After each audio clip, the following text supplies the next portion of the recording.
Estimados estudiantes, de nuevo los saludo por este medio. La clase del día de hoy va a versar sobre el tema cómo operar el libro de ventas y servicios prestados del impuesto al valor agregado cuando el contribuyente esté inscrito en el régimen general. Con las debidas disculpas, quiero iniciar esta clase remarcando la diferencia entre los libros de compras y ventas de pequeño contribuyente y los libros de compras y ventas del régimen general. ¿Por qué lo hago? Porque todavía a algunos estudiantes no les ha quedado claro esa diferencia entre dichos libros de control del impuesto al valor agregado para efectos eminentemente tributarios. El libro de compras y ventas de pequeño contribuyente es un solo libro, en donde en el mismo libro se operan las compras y se operan las ventas. Un solo libro de acuerdo a la ley. Mientras que si el contribuyente está inscrito en el régimen general del impuesto al valor agregado, va a trabajar o registrar dos libros, uno de ventas y servicios prestados, uno de compras y servicios adquiridos. O sea que básicamente el régimen de pequeño contribuyente, repito, es un solo libro, mientras que en el régimen general del impuesto al valor agregado son dos libros. Me veo en la obligación de hacer esa aclaración debido a que todavía cuando se les envían algunos ejercicios para que operen dichos libros en los dos regímenes, hay confusión.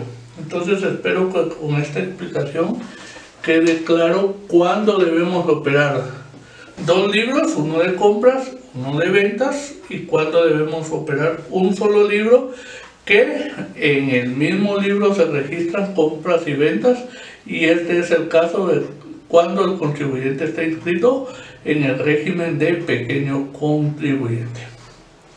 Muy bien, habiendo realizado esta aclaración,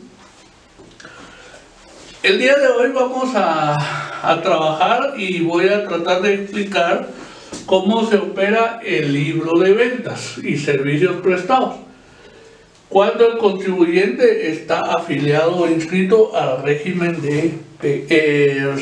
general del impuesto al valor agregado. Para eso pues nos vamos a referir al artículo 14 de la ley, que indica el débito fiscal. El débito fiscal es la suma del impuesto cargado por el contribuyente de las operaciones afectas realizadas en el periodo impositivo respectivo. Y el artículo 14A dice: base del débito fiscal. Para efectos tributarios, la base del débito fiscal es el precio de venta del bien o prestación de servicios, ya incluidos los descuentos concedidos. Muy bien, ¿por qué hago referencia al artículo 14 y 14A de débito fiscal y base del débito fiscal?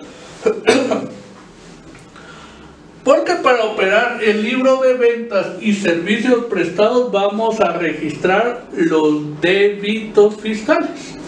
Los débitos fiscales son los que se operan en este libro.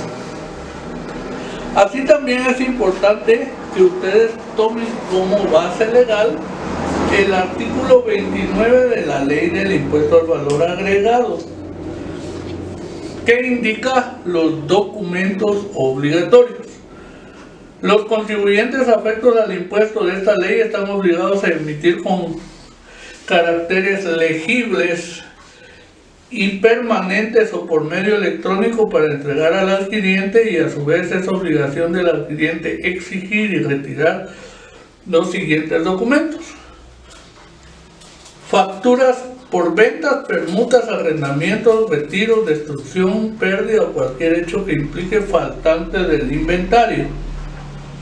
cuando constituya hecho generador de este impuesto y por los servicios que presten los contribuyentes afectos, incluso respecto de las operaciones exentas y con personas exentas. En este último caso debe indicarse en la factura que la venta o prestación de servicios es exenta y la base legal correspondiente. ¿Qué significa eso? Que para operar el libro de ventas debemos de registrar las facturas de ventas o servicios prestados que el contribuyente emita a sus clientes. Esos son los documentos que debemos de registrar en el libro de ventas y servicios prestados. El inciso C dice notas de débito para aumentos del precio o recargos sobre operaciones ya facturadas. Si emitimos una factura y después de haberla emitido el contribuyente se da cuenta que le faltó sumarle o cargarle alguna suma a su cliente, puede emitir entonces una nota de débito. Y esas también se registran sumadas en el libro de ventas y servicios prestados. Pero si por el contrario emite una factura y necesita registrar un descuento o una devolución, entonces va a elaborar y emitir una nota de crédito. Y las notas de crédito están reguladas en el mismo artículo 29, inciso o literal literal D, que dice notas de crédito para devoluciones, anulaciones o descuentos sobre operaciones ya facturadas. Quiere decir entonces que cuando el contribuyente emita una nota de crédito por estas razones, que son devoluciones, anulaciones o descuentos sobre facturas ya elaboradas, va a registrarla en el libro de ventas y servicios prestados, pero restando los montos. Las notas de débito suman, las notas de crédito restan cuando son emitidas por el contribuyente. Otro de los artículos que debemos de considerar es el artículo 37 de la ley. Vamos a leer qué dice el 37. El 37 habla sobre los libros de compras y de ventas. Independientemente de las obligaciones que establece el Código de Comercio en cuanto a la contabilidad mercantil, los contribuyentes deberán llevar y mantener al día un libro de compras y servicios recibidos y otro de ventas y servicios prestados. Por esa razón expliqué que son dos libros. El reglamento indicará la forma y condiciones que deberán reunir tales libros y podrán ser llevados en forma manual o computarizada. Entonces acá está la base legal por la cual obliga al contribuyente a que opere para control tributario y control del impuesto al valor agregado esos dos libros, tanto el de compras y servicios recibidos como el de ventas y servicios prestados. También vamos a hacer referencia a lo que establece la base legal del Acuerdo Gubernativo 5-2013, que se refiere al reglamento. Y vamos a leer el artículo 19 del reglamento,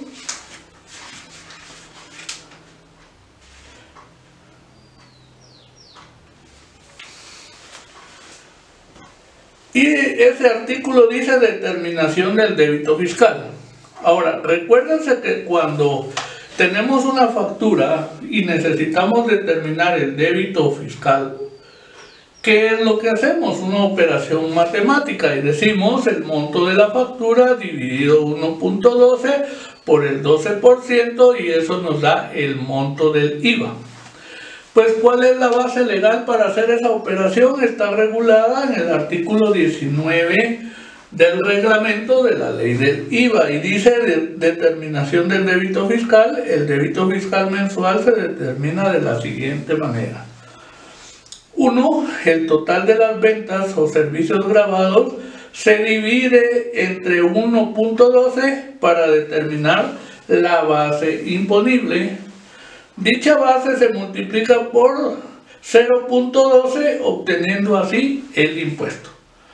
Entonces aquí estamos exponiendo la base legal por la cual nosotros por costumbre, por mecánica, hacemos las operaciones monto de la factura dividido 1.12 por el 12% para determinar el impuesto. También vamos a leer el artículo 20 que indica cuáles son las deducciones al débito fiscal y dice: del débito fiscal mensual determinado se deducirá el impuesto correspondiente a las notas de crédito. Por esa razón les indicaba que cuando el contribuyente emita una nota de crédito por una venta o servicio prestado ya facturado, ya sea para que anule esa factura por una devolución o por un descuento, va a ir restada la suma de la nota de crédito y su correspondiente débito fiscal del libro de ventas y servicios prestados. Otro artículo que le da vida a estas operaciones es el artículo 29, que indica los documentos por ventas o servicios.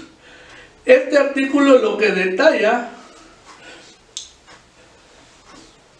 son los requisitos que deben de llevar las facturas. Y acá dice el rango numérico, el número y fecha de emisión, plazo de vigencia, nombre, denominación o razón social y el NIT de la imprenta encargada de la impresión de los documentos. Pero el numeral 4 del artículo 29 del reglamento, específicamente en el párrafo segundo, fue reformado por el artículo 8 del decreto 222-2019, que reformó el reglamento de la ley del IVA. ¿Y qué es lo que reformó? Pues reformó la reducción del plazo que tiene el contribuyente para utilizar las facturas impresas. Antes de esa reforma, el reglamento indicaba que cuando era un establecimiento nuevo iba a tener vigencia las facturas impresas en papel 1 año y las siguientes resoluciones iban a tener 2 años, 2 años, 2 años cada vez que se agotaran las facturas. Pero la reforma de este decreto 222-2019 indica que ahora las facturas en papel solo van a tener una vigencia de 6 meses. Ahora, ¿por qué razón la administración tributaria redujo de 1 año, 2 años a 6 meses abruptamente? Es por la sencilla razón que la administración tributaria lo que persigue es de que todos los contribuyentes utilicen facturas electrónicas. ¿Y cuál es el objetivo? Pues el objetivo que tiene la administración tributaria es tener de primera mano la información de los contribuyentes relacionada con sus ingresos. ¿Por qué razón? Porque cuando es una factura en papel, debe esperar la administración tributaria hasta que el contribuyente declare cuánto fue lo que percibió de ingresos, ya sea por ventas o servicios, y cuánto es el monto del impuesto. O cuando fiscalizan al contribuyente es que se van a dar cuenta cuánto es lo que vendió y cuánto es lo que prestó de servicio. Mientras que cuando se emiten facturas electrónicas, automáticamente al momento de hacer la factura, esta información va a caer a la base de datos de la administración tributaria. Entonces ellos ya no necesitan solicitar la información al contribuyente, sino que ellos ya tienen esos datos en su poder. Es importante que ustedes consideren este aspecto. Vamos a leer el artículo 37 del reglamento y dice habilitación de libros. Los libros manuales o computarizados a que se refiere el artículo 37 de la ley, o sea, los libros de la obligación de operar y registrar los libros de compras y de ventas, deben ser habilitados por la administración tributaria previa solicitud presentada en formulario que para el efecto esta proporciona.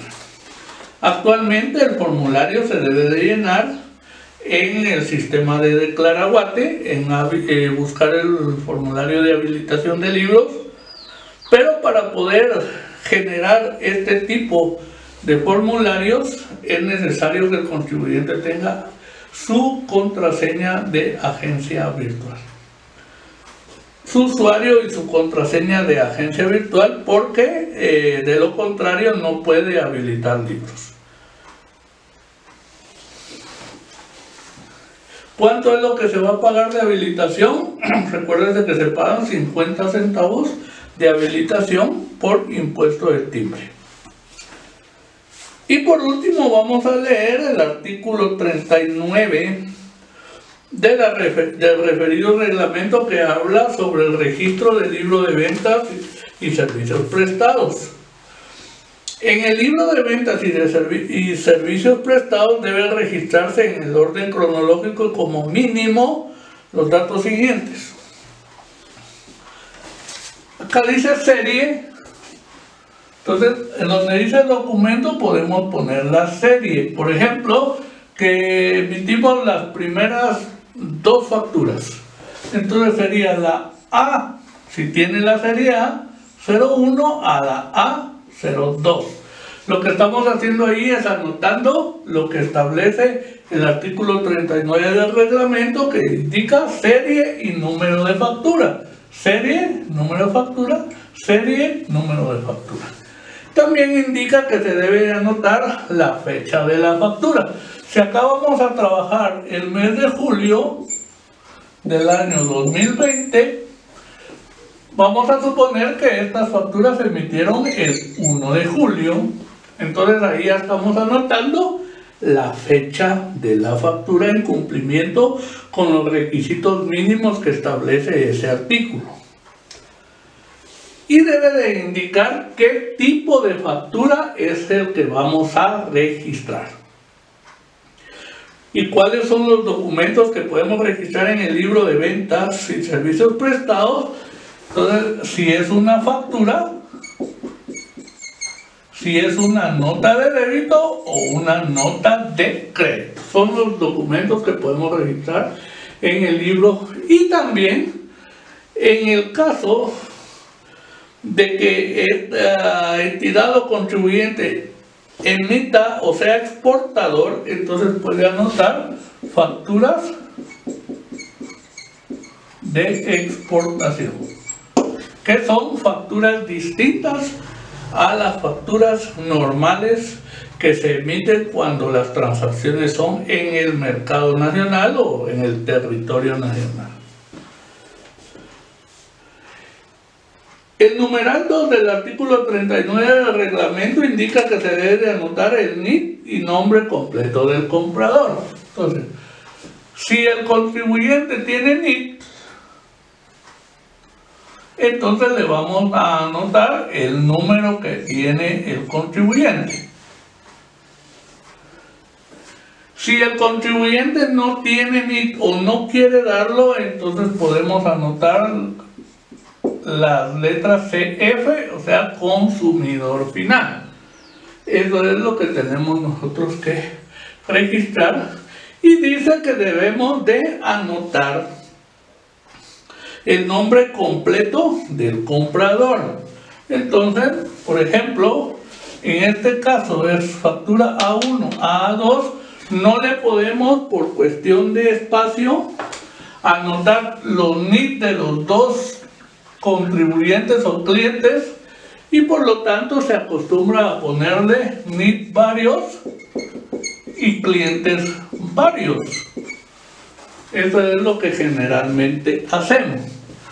Pero si la siguiente factura fue una sola, o sea, la 3, y fue el día 2 de julio, emitimos también una factura y este cliente no nos dio su número de identificación tributaria, entonces le ponemos consumidor final. Y si nos dio su nombre, al momento de hacerle la factura, entonces le podemos poner el nombre.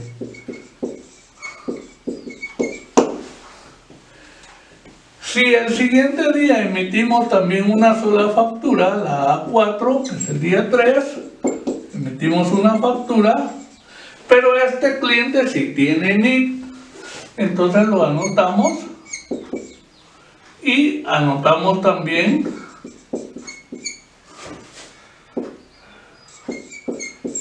los nombres completos.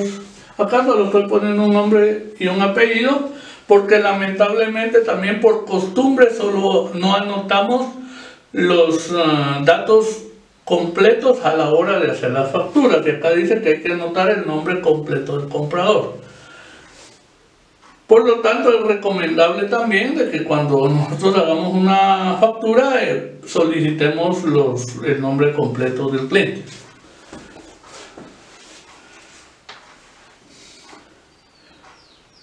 El numeral 3 dice que se debe de anotar el valor de las exportaciones y de las ventas exentas. Entonces acá hay una columna para exportaciones y ventas exentas. Esta columna, si ustedes utilizan un libro computarizado o electrónico, y el contribuyente al que ustedes le trabajan su contabilidad solamente vende o presta servicios en el territorio nacional, entonces se puede omitir esa columna. Pero si ustedes quieren tener esa columna, pues simplemente no la van a llenar con datos, porque este contribuyente no exporta, solo vende o presta servicios en el territorio nacional. Pero vamos a suponer que este señor Carlos Rojas sí exporta o le vende a una entidad exenta.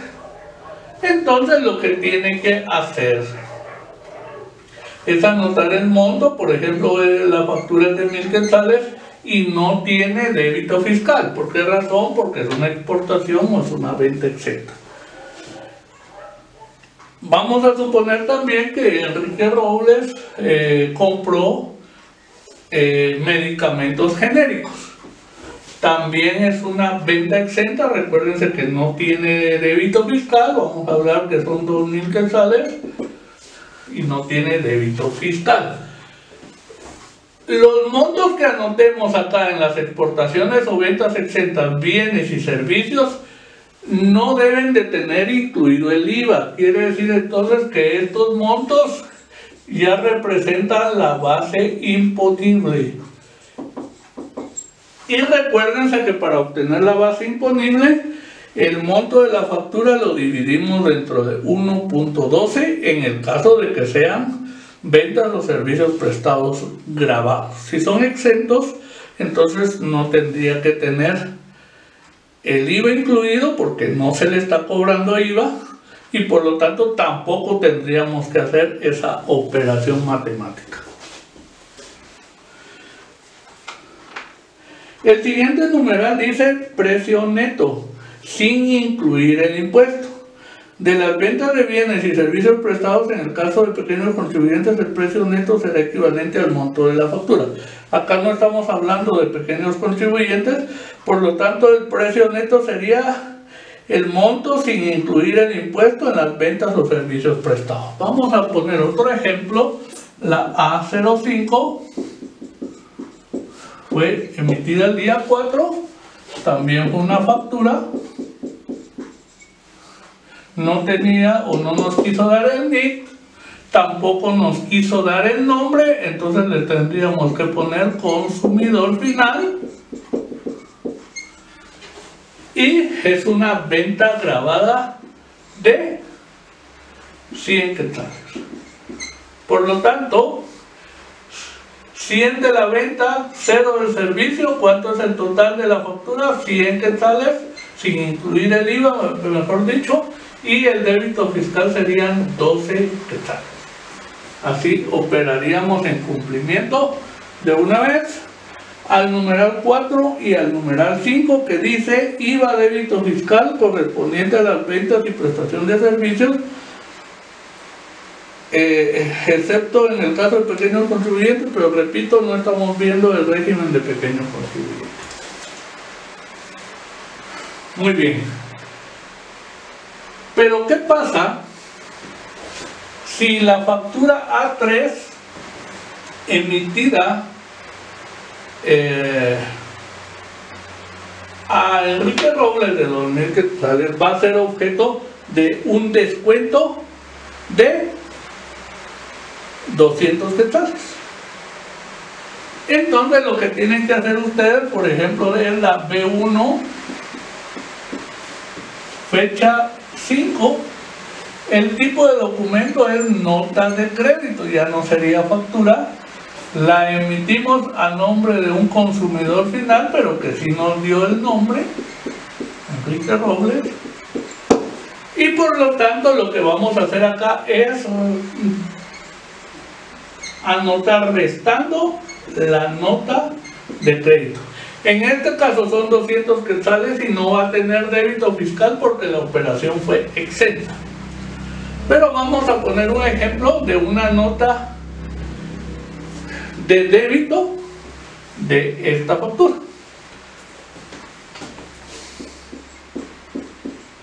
El día 6 lo que hicimos fue emitir una nota de débito, o sea que le vamos a sumar un monto que se nos fue, no eran 100 quetzales, sino eran 200 quetzales. Entonces vamos a hacer la nota de débito a Carlos Rojas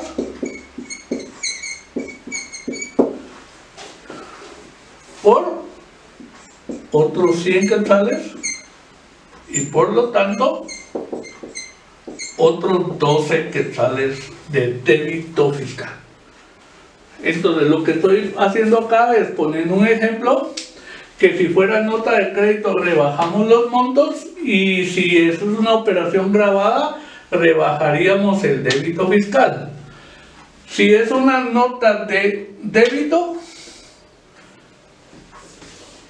sumaría la base imponible y sumaría el débito fiscal. Repito, las notas de crédito restarían la base imponible y restarían el débito fiscal, mientras que las notas de débito es al contrario, las tendrían que sumar. Muy bien. Con esta explicación entonces estoy dando a conocer cómo debemos de operar el libro de ventas y servicios prestados. Muy bien, para concluir cómo se registra el libro de ventas y servicios prestados, déjenme comentarles que los totales que nosotros anotemos, tanto de las bases imponibles como del débito fiscal, es la información que nosotros debemos de trasladar a la declaración mensual del impuesto al valor agregado, régimen general. Y ahí pide los montos, o sea, las bases imponibles de las ventas, bases imponibles de los servicios, bases imponibles de las exportaciones, bases imponibles de las ventas o servicios exentos y su correspondiente débito fiscal cuando proceda. O sea, cuando es que procede, solamente las operaciones grabadas. Entonces, los montos que nosotros consignemos en nuestro libro de ventas y servicios prestados son los que debemos de trasladar a la declaración. Además de ello, el formulario solicita el número de documentos emitidos. Acá se puede ver que emitimos 5 facturas, una nota de crédito y una nota de débito. Y esa es la información que también trasladamos a la declaración jurada mensual.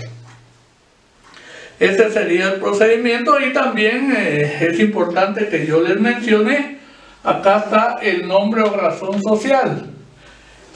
¿Cuál es el nombre o razón social? Si es una persona individual o un contribuyente individual, va a llevar el nombre del contribuyente físico, o sea, los nombres y apellidos. Y si es un contribuyente jurídico, entonces va a llevar la denominación o razón social, o sea, el nombre de la sociedad. El establecimiento, Ahí vamos a anotar el nombre comercial del establecimiento que vamos a controlar a través de este libro tributario. Si el contribuyente, tanto individual o jurídico, tiene más de un establecimiento, entonces lo recomendable es que llevemos y que le autoricemos operar un libro por cada establecimiento, pagando la respectiva habilitación por cada libro. En este ejemplo, el establecimiento debemos de poner el nombre comercial del establecimiento controlar, el NIT del contribuyente individual o contribuyente jurídico. Es importante que le anotemos el mes, el año, y recuérdense que si el libro va a estar debidamente habilitado, tiene que llevar un número de folio. Si el libro que vamos a utilizar es manual, tal vez no lo van a poder apreciar, pero esos ya vienen foliados. Si es computarizado, entonces cada hoja que nosotros estemos utilizando debe de ir debidamente foliada. En este caso cada folio sería una página. Una hoja sería el equivalente a 2 páginas. Y debe de llevar esa numeración, o sea, los números de folio. Con esta explicación considero, estimados estudiantes, que podemos ya retroalimentar lo que se ha visto en clases en los semestres anteriores, en los cursos tributarios, e indudablemente pues también lo pudieron haber abordado en los cursos de contabilidad. Les agradezco su atención y bendiciones para cada uno de ustedes y sus familias.